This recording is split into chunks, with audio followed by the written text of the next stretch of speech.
Kjo vajzë mendonte se kishte kafshuar gjuhën, por zbuloi gjëmën.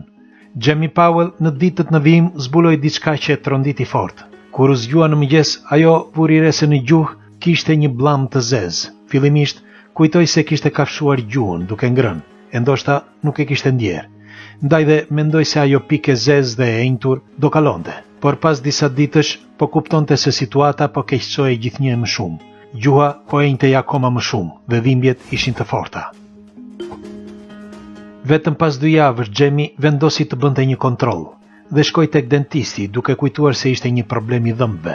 Por dentisti i tha se nuk duhej të shqetësohej, sepse nuk ishte asgjë.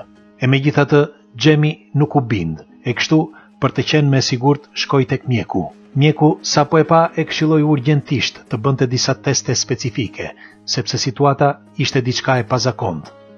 Pas analizave të kryera, rezultatet e drithëruan. Njolla që kishte në gjuhë ishte një tumor. Për 37 vjeçaren, nga ai moment filloi një luftë e pandërprerë kundër së keqes.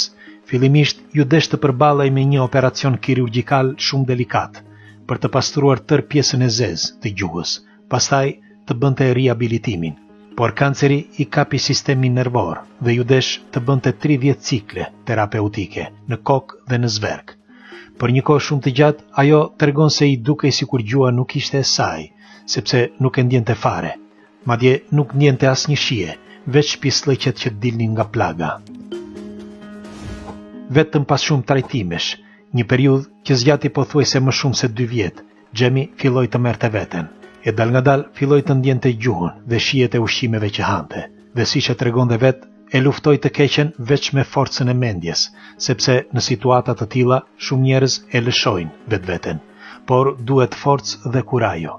Jeta njerëzore është plot me probleme, dhe sa më të mëdha janë ato, aq më forcë duhet patur. Kurajoa është pika bazë e mbijetesës së njeriut. Ndaj duhen mbledhur të gjitha forcat dhe kurajoa për të përballuar të gjitha situatat që prezantohen në këtë jetë.